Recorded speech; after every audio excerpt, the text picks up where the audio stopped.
سفیر ہے یہ بدر منیر ہے یہ روشن دماغ ہے یہ روشن ضمیر ہے یہ ان کی وفائیں پیاری ان کی ادائیں پیاری ان کی صدائیں پیاری ان کی دعائیں پیاری۔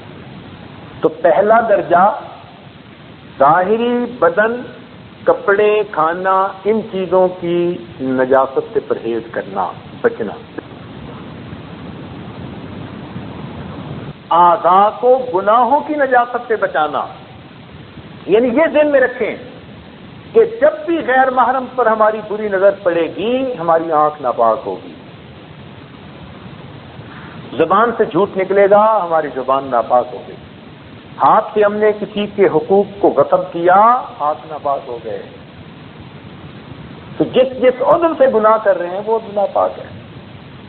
اب ان اعضاء کو ان گناہوں سے پاک کرنا۔ آج کل بعض دوست گناہوں سے بچتے ہیں 70%، 75%، 80%، 90%، 95%۔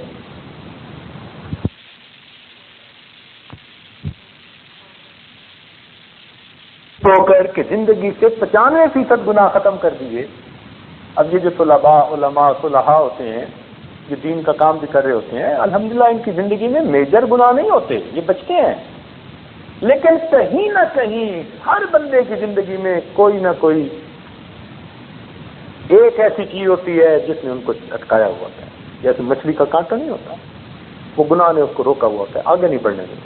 ادخلوا فی السلم کافہ، یہ کیفیت نصیب نہیں ہوتی، اس لیے ولایت سے محروم رہتے ہیں۔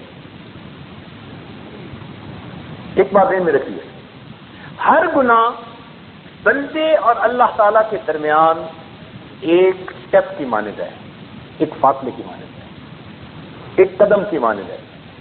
جتنے گناہ ہم کرتے ہیں ہم اللہ سے اتنے قدم دور کھڑے ہیں، ایک ایک گناہ چھوڑتے جائیں گے، ایک ایک قدم گویا اللہ کے قریب ہوتے جائیں گے، 100% گناہ چھوڑ دیں گے ہمیں اللہ تعالیٰ کا وصل نصیب ہو جائے گا۔ یہ کبھی نہیں ہو سکتا کبیرہ کا مرتکب ہو اور اسے اللہ تعالیٰ کی ولایت نصیب ہو جائے۔ اس لیے اولیاء کرام سے کبائر کا ارتکاب نہیں ہوتا، ہاں کبھی کوئی ایسی صورت بن جائے تو جب تک وہ توبہ کر کے اس کو معاف نہیں کروا لیتے وہ چین نہیں دیا کرتے، اس لیے ان کی زندگی سے کبائر ختم ہو جاتے ہیں، اول تو ہوتے نہیں، اور اگر تقاضۂ بشریت کبھی ہو جائیں تو جب تک پھر وہ توبہ ایسی کرتے ہیں کہ ان کی توبہ کے ثواب کو اگر شہر پہ تقسیم کر دو اللہ کی قسم شہر والوں کے گناہ معاف کر دیے۔ تو طہارت کا پہلا درجہ ظاہری نجاست سے اپنے آپ کو بچانا، اور طہارت کا دوسرا درجہ باطنی نجاست سے یعنی گناہوں سے اپنے اعضاء کو بچانا۔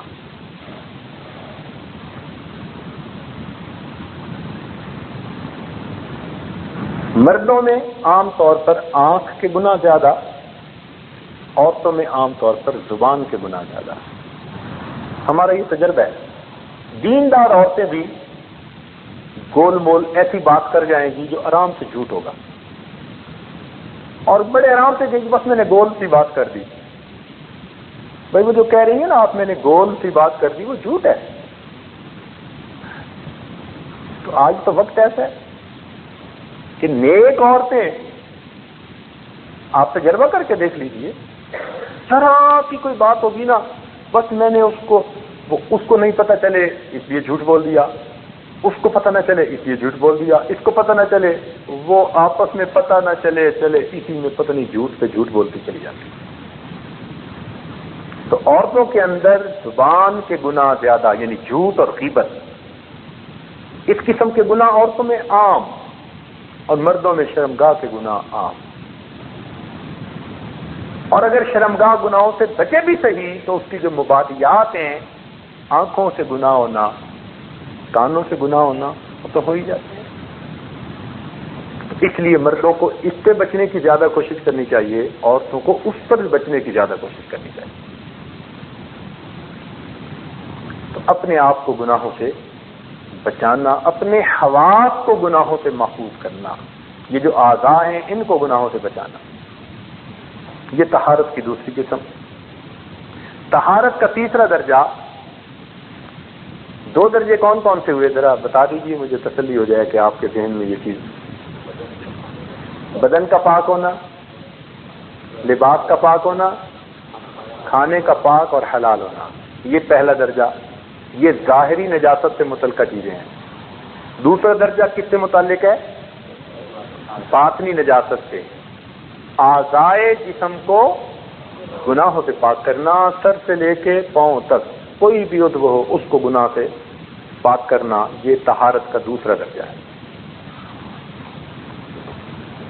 طہارت کا تیسرا درجہ، طہارت دماغ از تخیلات، اپنے دماغ کو بھی برے منصوبوں سے اور شیطانی شہوانی خیالات سے پاک کرنا۔ ایک ہوتا ہے گناہ نہ کر سکنا، ایک ہوتا ہے دل میں گناہ کی ہوس ہونا۔ اور کسی نے کہا کہ جس نے بری نظر سے کسی غیر محرم کو دیکھا، اپنے دل میں وہ اس عورت کے ساتھ زنا کر چکا۔ حقیقت تو یہی ہے، جس نے بھی کسی غیر محرم کو شہوت کی نظر سے دیکھا، اپنے دل میں تو وہ اس سے زنا کر چکا نا۔ قدرت نہ ہونا، موقع نہ ہونا یہ اور چیز ہے، اس کا دل تو تیار تھا نا۔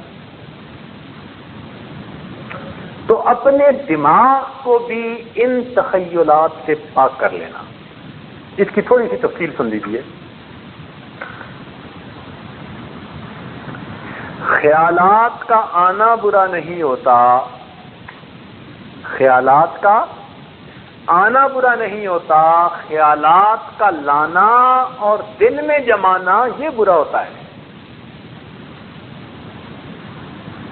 برے خیال کا دل میں آنا یہ برا نہیں، آتے ہیں، اولیاء اللہ کے دل میں بھی وساوس آتے ہیں، مگر انسان کا دماغ جیسے چوراستہ نہیں ہوتا، اس کی مانند ہونا چاہیے، ادھر کی ٹریفک ادھر، ادھر کی ٹریفک ادھر، گزارتے رہو، جمنے نہ دو۔ خیال ہر طرح کا آئے گا، اور یہ اللہ کا ایک بنا ہوا غیبی نظام ہے، یہ فطرت ہے انسان کی۔ یہ جو خیال بار بار آتے ہیں نا، یہ اللہ کی نعمت ہے۔ خیال کا بار بار آنا یہ اللہ تعالیٰ کی نعمت ہے۔ اگر بار بار خیال نہ آتا تو ہماری زندگی اجیرن ہو جاتی۔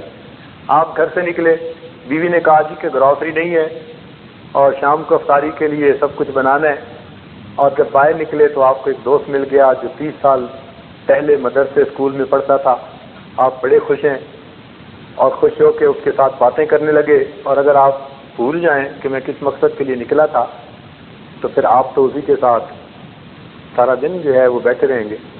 لیکن آپ اس سے بات کر رہے ہوں گے نا تو تھوڑی تھوڑی دیر بعد دماغ میں خیال آ رہا ہوگا گروسری پہنچانی ہے، اہلیہ انتظار میں ہوگی، ہر 15 منٹ بعد، ہر 10 منٹ بعد آپ کے دماغ میں بار بار خیال آ رہا ہے۔ یہ جو خیال کا بار بار آنا یہ اللہ کی نعمت ہے، ورنہ ہم پیچھے بات کو بھول کر اگلی میں لگ جاتے ہیں تو ہماری تو مصیبت ہو جاتی ہے۔ تو خیال کا بار بار آنا یہ برا نہیں ہے، یہ ایک فطری نظام ہے، مگر اس کا خود لانا تکلفاً اور ذہن میں جمانا اور لطف اندوز ہونا یہ برا ہوتا ہے۔ اس سے بچنے کی ضرورت ہے۔ بس خیال آئے اس کو جھٹک دیجیے، اپنا خیال نیکی کی طرف، اللہ کی طرف رجوع کیجیے۔ بس جب آپ خیال کو جھٹکتے جائیں گے تو انشاءاللہ آپ پر اس کے اثرات برے نہیں ہوں گے، بلکہ آپ کو اس کی وجہ سے اجر ملے گا کہ برے خیالات کو آپ نے پش کر دیا، ذہن سے نکال دیا۔ تو اس کو کہتے ہیں طہارت دماغ از تخیلات، سوچ بھی پاک رہے۔ جیسے کئی مرتبہ بہت سوچ میں گند ہوتا ہے، بہت گند ہوتا ہے، اللہ اکبر، میں کیا بتاؤں۔ ایک صاحب نے مجھے خط لکھا کہ ایک مرتبہ میں نماز بھی پڑھ رہا تھا اور نماز پڑھنے کے دوران کبیرہ گناہ کرنے کا پروگرام بھی بنا رہا تھا۔ نماز بھی پڑھ رہا ہوں، کہنے لگا میری حالت یہ، اسے خط میں لکھا کہنے لگا حالت یہ ہے کہ میں نماز بھی پڑھ رہا ہوں اور نماز کے دوران میں کبیرہ ایک گناہ کرنے کا پکا پروگرام بھی بنا دوں، تو حالت تو یہ ہوتی ہے۔ اب اگر ذہن کے ہر وقت کے خیالات ایسے رہیں گے تو نماز میں کیسے خیال ٹھیک ہو جائیں گے؟ پھر نماز میں بھی وہی چیز گھومتی رہے گی۔ اس لیے طہارت کا تیسرا درجہ کیا ہے؟ طہارت دماغ از تخیلات، یعنی برے تخیلات، شہوانی خیالات، شیطانی خیالات، ان سے اپنے دماغ کو پاک کرنا، یہ طہارت کا تیسرا درجہ ہے۔ یہاں تک بات کلیئر ہو گئی، اچھی طرح سمجھ آ گئی۔ چوتھا درجہ ہے طہارت دل از مذمومات، طہارت دل از مذمومات و محمودات۔ یہ ذرا سمجھنا تھوڑا سا ڈیفیکلٹ ہے۔ طہارت دل از مذمومات اور محمودات، کیا مطلب؟ مذمومات کا مطلب تو یہ کہ برے منصوبے دل میں نہ باندھے، برے ارادے نہ ہو، یعنی دل میں بھی گناہ کا ارادہ نہ ہو۔ یہاں حضرت اقدس نانوتوی رحمۃ اللہ علیہ نے جب دارالعلوم دیوبند کا سنگ بنیاد رکھنا تھا تو حضرت نے اس وقت اعلان فرمایا، کافی لوگ تھے، اعلان فرمایا کہ آج دارالعلوم کا سنگ بنیاد میں ایک ایسی ہستی سے رکھوا رہا ہوں جنہوں نے زندگی میں کبیرہ گناہ تو کیا کرنا، کبھی کبیرہ گناہ کرنے کا دل میں ارادہ ہی نہیں کیا، ارادہ ہی نہیں کیا کہ میں یہ گناہ کروں گا، یہ بھی نہیں ارادہ کیا۔ تو ایک بزرگ تھے، منع شاہ کے نام سے مشہور تھے، ظاہر میں تو قد چھوٹا تھا، اللہ کے ہاں بہت بڑا تھا، گھاس کاٹتے تھے اور گھاس کاٹ کے بیچتے تھے اور زندگی گزرتی تھی،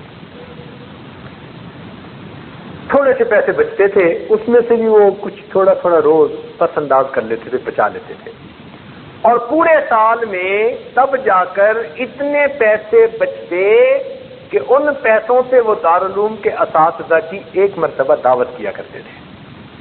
تو دارالعلوم کے اساتذہ خود لکھتے ہیں، فرماتے ہیں ہم سارا سال ان کی دعوت کے منتظر رہتے، اس لیے کہ جس دن ان کے گھر کی دعوت کھاتے 40 دن تک نماز کی حضوری ہماری بہتر ہو جاتی تھی، 40 دن تک نماز کی حضوری میں اضافہ محسوس ہوتا تھا۔ سبحان اللہ۔ تو ان کا نام لیا، فناس ذکر سے انہوں نے سنگ بنیاد رکھا۔ یہ ایسے مخلص لوگوں کا لگایا ہوا پودا ہے جس کو اللہ کی طرف سے پھر قبولیت ملی ہے، ورنہ عمارتیں تو ہر جگہ بن جاتی ہیں، فیض ہر جگہ سے چالو نہیں ہوتا۔ فیض اس لیے نکلتا ہے کہ وہاں ایسے لوگ ہوتے ہیں جن کے جسموں سے گناہوں کا کھوٹ نکل چکا ہوتا ہے۔ اس لیے ذنون مصری رحمۃ اللہ علیہ فرماتے تھے کہ متقی انسان وہ ہے جس کے دل کی تمناؤں کو مجسم کر کے تشتری میں رکھا جائے اور اس تشتری کو سرے بازار پھرائیں تو ایک بھی بات ایسی نہ ہو جس پر اس کو ندامت ہو۔ فرماتے تھے یہ کیفیت ہے تو یہ متقی انسان، یعنی دل میں بھی کوئی مذموم ارادہ نہ ہو، اس کو کہتے ہیں طہارت دل از مذمومات۔ اور دوسری بات کہی از محمودات، کیا مطلب؟ کہ اگر کوئی نیکی کے کام کرتا ہے نا تو اس پر بھی خود پسندی دل میں نہ ہو۔ محمودات کہتے ہیں اچھی باتوں کو، تو اچھی باتوں کا بھی دل کے اندر مان نہ ہو، میں نیک ہوں، اچھا ہوں، یہ بھی دل میں نہ ہو۔ یہ خود پسندی بھی بندے کے گرنے کا سبب ہے، یہ خود پسندی تو گرا جاتی ہے، سمجھے؟ اب یہاں پر ایک تفصیلی نقطہ عرض کرتا ہوں۔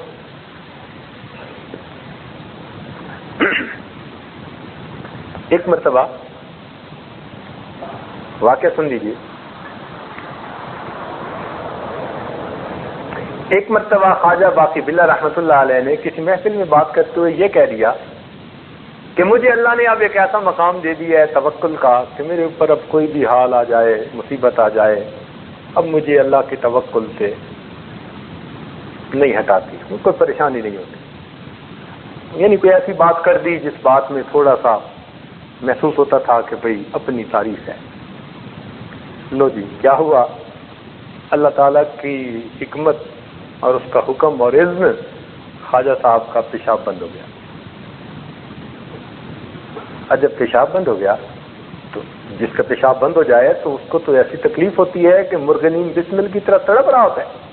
تو خواجہ صاحب تو زمین پر لیٹنے لگ گئے، بڑی دعائیں مانگی، پیشاب جاری نہیں ہوتا تھا. بہت روئے دھوئے اللہ کے حضور. بالآخر دل میں الہام کیا گیا کہ فلاں مدرسے کے طلباء کے جا کر دعاؤں کرواؤ تو ہم اس بیماری سے نجات عطا کریں. خواجہ باقی باللہ رحمت اللہ علیہ چل کر گئے اور مدرسے کے طلباء سے فریاد کی کہ میرے لیے دعا کرو، میری طبیعت ٹھیک ہو جائے، مصیبت پریشانی بیماری دور ہو جائے.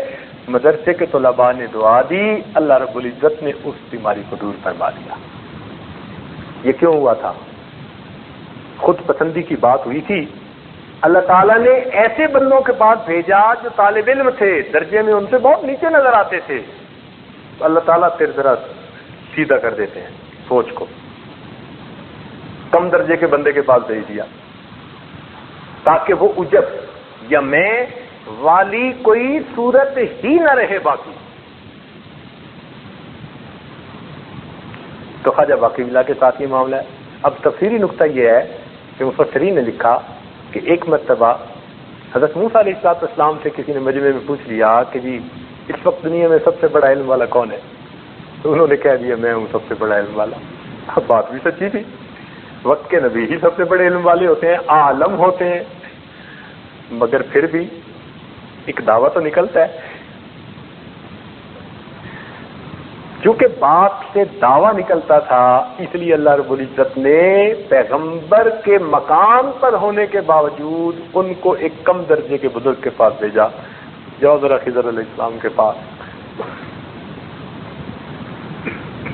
تو خضر علیہ السلام کے پاس بھیجنے میں حکمت یہ تھی کہ بڑائی صرف اللہ کو زیبا ہے، اور کسی کی زبان سے بھی کوئی ایسا لفظ نکلے جس میں کچھ بڑائی نظر آتی ہو، پروردگار وہی اس کا معاملہ سیدھا کر دیتے. اس کے لیے فرمایا کہ طہارت دل از مذمومات و محمودات، نہ برائیوں کے منصوبے ہو، نہ اپنی نیکیوں پہ بندہ فریفتہ ہو.